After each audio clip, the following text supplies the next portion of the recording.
રોકી band જે આદિવાસી વિસ્તારોમાં સૌથી પ્રખ્યાત છે, કેમ કે ત્યાં કોઈના ત્યાં લગ્ન પ્રસંગ હોય તે સમયે રોકી બેન્ડ આવે છે અને લાખો રૂપિયાની તે ફી વસૂલે છે। આ મામલે ધારાસભ્ય ચૈતર વસાવા અને ભાજપના સાંસદ ધવલ પટેલ આમને સામને આવ્યા છે અને રાજકારણ દિવસે ને દિવસે ગરમાઈ રહ્યું છે।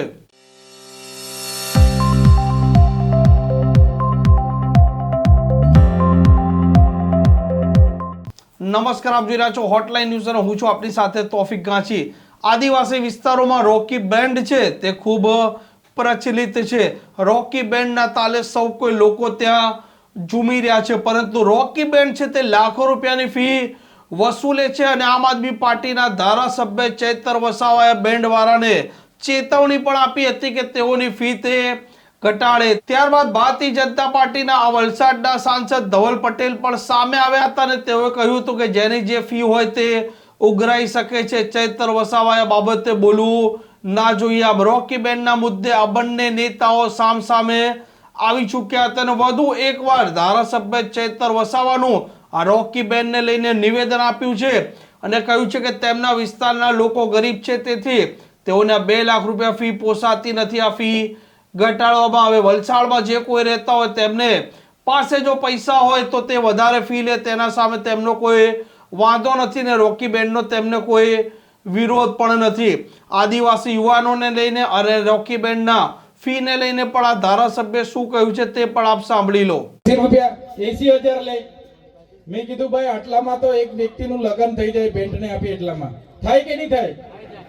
મેં કીધું ભાવ ઓછો રાખો, તમારું ડીજે ઓછું રાખો, ગાયનો ઓછા ગાઓ, કલાકારો ઓછા રાખો, પણ થોડો ભાવ નોર્મલ કરો। તો એ લોકોએ પાછા કોઈ સાંસદે આપ્યું કે ભાઈ ચૈતરભાઈ આ વિરોધ કરે છે। અલા ભાઈ, મારો વિરોધ નથી। હું મારા ઘરે જેટલી વાર પ્રોગ્રામો થાય, ઉર્વીબેનને પૂછી લીધો, દરેક પ્રોગ્રામમાં હું આદિવાસી કલાકારોને જ બોલાવું છું। હું ક્યાંય કોઈનો વિરોધ કરતો નથી, પણ અમને 2 લાખ નહીં પહોંચતા યાર। અમારા બાજુના બધા ગરીબ છે, એ બાજુના કદાચ મલદાર હશે તો 2 ના 3 લાખ આપી દેજો, અમને વાંધો નથી, પણ અમારા વિસ્તારમાં બેન્ડ અને ડીજે ના ભાવ પણ ઓછા કરજો, એ બધાને વિનંતી કરું છું। ને યુવાનોને ખાસ, તમારો ટાર્ગેટ તમારી નોકરીનો છે। 11 વાગેથી નાચો, જથર વથર। હમણાં તો મારી બહેનો પણ આ ખભા પર ચડીને નાચે છે બરાબર।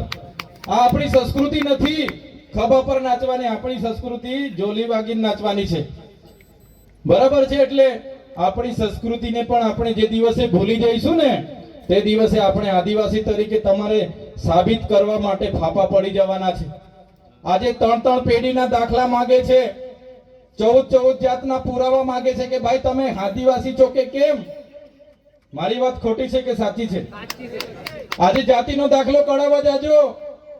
આપણા બાપ દાદાઓ અહીંયા મરીને જતા રહ્યા, દેવ બની ગયા, પણ આજે પણ આપણે આદિવાસી તરીકે સાબિતી માંગે છે। 14 જાતના પુરાવા માંગે છે, 3 પેઢીના પુરાવા માંગે છે કે તમે આદિવાસી છો કે કેમ? આવનારા દિવસો એ દૂર નથી કે આપણી લગ્ન વિધિ, પૂજા વિધિ, આપણી મરણ વિધિ, જન્મ વિધિ બધી સાબિતી કરવી પડશે। એટલા માટે જ હું તમને વિનંતી કરું છું કે આપણી સંસ્કૃતિ પણ જાળવો, આપણી પરંપરા, આપણી રૂઢિ પ્રથા, આપણી પૂજા વિધિ, આપણે સૂર્યને પૂજતા હતા, ચાંદ